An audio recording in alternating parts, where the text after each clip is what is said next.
Hey everyone, this is Sabrina. Welcome back to my channel. I am excited to share with you my favorite books in February. Now, usually when I do my favorites, I do one book or two books per video.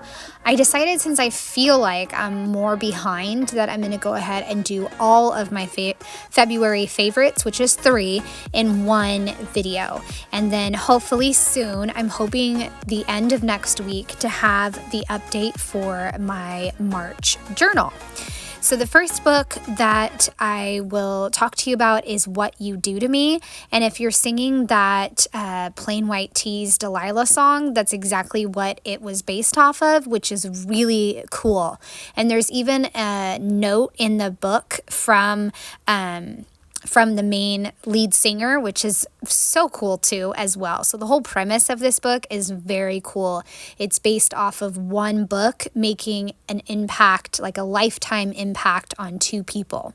So I would have loved to have a stamp that's a cassette tape, but I did not have one. So I decided to go with more of the pinks and the purples and somehow add in like palm trees. I don't have palm tree stamps, but I have some greenery, so I'm going to stamp those in black and just keep things very subtle because, again, it's only one page, and I want to make sure that I get my thoughts in and the synopsis of the book. I did run out of space for quotes, but that's okay.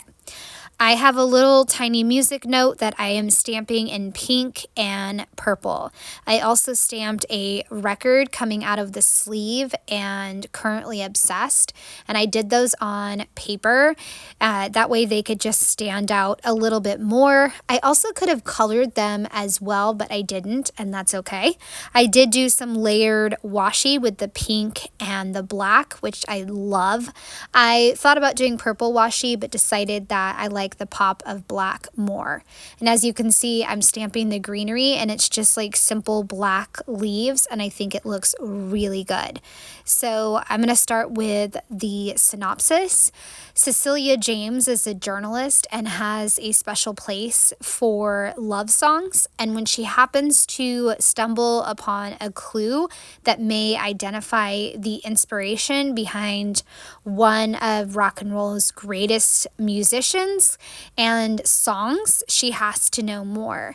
She learns that this mystery may involve 2 soulmates that were separated.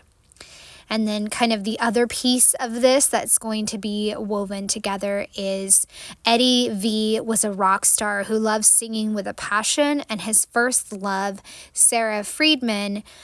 But now Eddie is a recluse, and Sarah was forced to choose a different life path. As Cecilia James interviews these 2, she wants them to meet and see if their love story can continue. Can their love story have a happy ending? Can there be a second chance? And so you have kind of these not dual timelines, but all these pieces of the story coming together, and it makes for a really layered, fantastic story. I think this book will probably be in my top favorites for the year. I just thoroughly enjoyed it. And again, like I said, the whole premise based on this popular 90s song, which I don't know about you, but I found myself singing this song a few times as I was reading this book because the song just sticks with you, like Hey There Delilah, and it's just very, very cool. My thoughts on the book, I said that it was a beautiful love story, and I loved how the story was really woven together, and each piece kind of moved us closer to the resolution. And it's a story of first love, second chances, the power of music, and the power of healing. And I just thoroughly loved this book, and I'd love to know if you guys have read it as well. It's just, yeah, such a great book. And right now I just finished Charm City Rocks, which was okay. That book was okay. And then I'm listening to Listen for the Lie. And I think the next book I'm going to read is by Mitch Albom. I think I'm saying his last name right, but it's called Little Liar.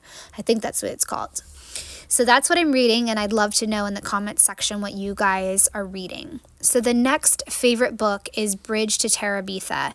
I know it's a children's classic, and one of my goals this year was to read more classics, and somehow I had never read this classic. I don't even know, because I've been a voracious reader since I was a little girl, so I don't know how I didn't read this book. But I finally read it, and it was emotional. And is going to make me tear up. Oh my goodness. This novel is very special, and I can see why it is a book that is studied.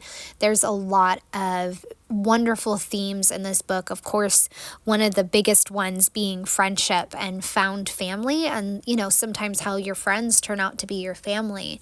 Oh, such a good book. And I want to rent the movie from the library, but I'm kind of hesitating because I'm probably going to bawl my eyes out, kind of like I did with the book. So I had this really old washi tape. I think it's from Staples. Who knows where it's from? So it's old, and it was having trouble peeling, but I got it to peel, and I put it in a few different spots, including the flip out, because if you notice the flip out, the paper looked really wonky. So I kind of wanted to cover that up, and using the washi tape really helped to cover that up. I also want to play off of the cover and add in some leaves. Now, I think the book cover that I read was different, like it looked different, but sometimes when I go looking for book covers, I see a different book cover and I'm like, I like that one better. And this is one of the cases where I was like, oh, I love this one. So I went with this one, and I am playing up kind of the fall colors. I stamp brown leaves in different spots, and then I get a bigger leaf and stamp that in yellow. I will then layer in a pink cluster of leaves, and it shows up. It's very subtle, but that's kind of what I was going for. So I just put that in different spots as well. And with this book, I was very glad that I decided to do a flip out, because I wanted to make sure that I had enough room for quotes. And funny enough, I don't think on any of the books I don't know, it's hit and miss. But you see those genre boxes up at the top? I set those up ahead of time and then completely forgot to fill in the genre and the rating. But obviously my rating is 5 stars, and the genre here is classic. And then the book number was 18 out of 110. So since I do the book rating boxes for all my other books that I don't share on YouTube, that's why I had set up these boxes and then completely forgot about them. So I'm just silly like that. I placed my stamps, or pulled out the stamps that I wanted to use, and then the one at the bottom says nowhere else I'd rather be. I forgot that my book was kind of indenting or falling down, so I needed to lift it to be able to get a good stamp impression. I also stamped up at the top, home is wherever you are, and my happy place. And then now I want to add a few stamped phrases in brown ink. One of those is going to be best friend, another one is our spot, and then just the two of us. So I wanted those again to stand out a little bit, so that's why I did them in brown ink. At first I thought I might do it in this gold mustardy color, but I really didn't like that, so going with the brown made the most sense. And I already have a little bit of yellow, just like the cover, so brown made the most sense. And then I can adhere those different phrases down and get started on my synopsis. And I did notice when I was putting together these favorite books that having just a little bit of space, or less space than say I would last year where I did a double page spread for one book, that I want to, instead of putting a big stamped phrase by the book cover like I would do last year, what I want to do this year is a smaller stamped phrase and a quote. I felt like that was the way that I want to go, and I think I did that for a few of my favorite books, this one and then the next favorite book.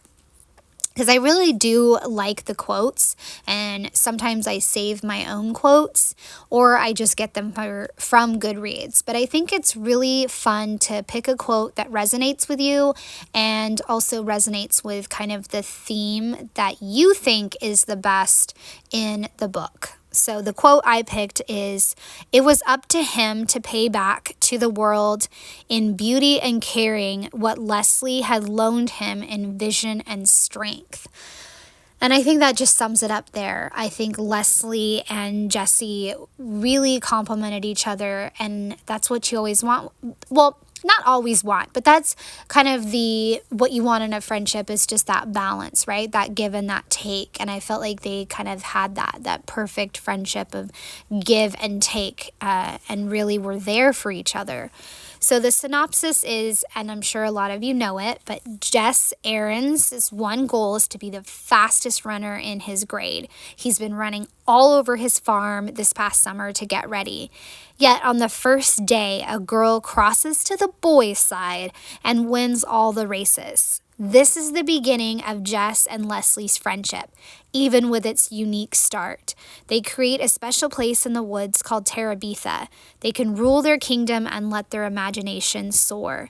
Then one morning, tragedy strikes, and as Jesse comes to terms with this tragedy, his family learns the true depth of his and Leslie's friendship. Because again, that's one of the themes in the book, is found family. His family didn't really know the significance of his friendship with Leslie, and through Jesse, I keep saying Jesse, but I think it might be Jess. You guys can correct me. But through his grief, they come to understand how important this friendship was to him. And so my thoughts were, again, my first time reading this, but I really loved it, and how it really explores the power of friendship in such a beautiful and poignant and moving way. I also enjoyed the themes of coming of age and grief. I mean, there's a lot of themes. Like I said earlier, it's no wonder that this book is studied and considered a classic, because there is so much to learn from this book. And then the other one was, I was just heartbroken. I was heartbroken, as I'm sure many of us were with this book, just heartbroken. Now, I have a few more quotes that I can add in. So I added, "It's like the smarter you are, the more things can scare you." I found that to be a profound type of quote with a lot of depth and meaning to it. And the third one is, "Sometimes it seemed to him that his life was delicate as a dandelion. One little puff from any direction and it was blown to bits." And for Jess to really understand that as a young child is significant, especially in terms of how the story developed. But also it's a great quote, because that applies to everyone, adults, right? Life can be precarious. I'm going to finish up with this romance book that actually, to me, came across as a historical romance book, because it takes place, I want to say, in the 90s-ish. You guys can correct me if I'm wrong, but it takes place when there's a lot of turmoil with Afghanistan, and we had a lot of troops over there. So for me, it was like a historical romance. I had a 4th of July stamp set that I wanted to use from Kerri Bradford. So I pulled out some other stamp sets of hers to see if I could find some other phrases that would relate to this book, and I did. Like, I even found the stamp phrase that says "loved," but it's actually from like an exploring stamp set. Same thing with "in a place far, far away." I thought that would work great as well. So I pull out all the stamp sets, I kind of place them where I want them, and then I can go ahead and stamp them and go from there with my spread. I do have some washi tape, so I'm going to put that at the bottom, and instead of adding any other washi tape, I just let that be the only washi tape that I use. Wasn't sure which color ink was going to work as far as pink, so I tested them out with my scrap piece of paper, and I decided on the Ali Edwards one, went ahead and stamped "Freedom" twice, and then "In a Place Far, Far Away."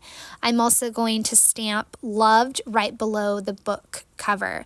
So having this kind of like formula of where I'm going to put my stamps in specific spots to create that triangle really does make things come together quicker. Just having that formula and moving through the process. I also stamped everything and more, all the feelings, and then used stars to stamp in different spots, since this does have to do with military. It's a military romance that I consider kind of, like I said, historical. So the quote I picked was, "And in the seconds it took him to reach me, I realized it didn't matter which version of him I was getting. I was inextricably linked to every single one of them." So that's another profound quote that has to do with how both of these characters knew each other and then kind of came back several years later and were reunited. So Izzy Astor is headed home, and her seatmate Nate Fallon, I think I'm saying that right, is rugged and good looking, and they're having an instant connection, and then everything changes. The plane they are on goes down in the Missouri River. They help each other to safety and then go their separate ways because they didn't know each other, right? Years later, they reunite in Afghanistan, and Nate's job is to keep Izzy safe. He would love to capture her heart, and Izzy can't deny the attraction. I could have gone into a lot more depth with the synopsis and, everything that's going on between the two of them, but decided to try my best to keep things short and sweet. But it is a really terrific romance that I just loved. My thoughts is that this was, like I said, a great romance set in a really tough period for the world. And then the trope of my friend Naomi came up with this one. She said, right person, wrong time. I love that trope, and I love that she kind of taught me about that one. I also love the slow burn and the dual point of views and just the layering of both characters. I listened to this book and thoroughly enjoyed it. So it was fantastic. I am almost done with my 3 books, and I really hope you guys have enjoyed seeing all of these come together. Once I have this all wrapped up, I'm going to do a little walkthrough for you so you can see all of them. But I so love doing this reading journal, and I hope you guys are enjoying it as well. Okay, so I know I made the favorites February video a little bit longer, but that's because I figured I might as well just get all the favorites in one video. So I hope you enjoyed, and now I can share with you just a little walkthrough of February now that it is wrapped up.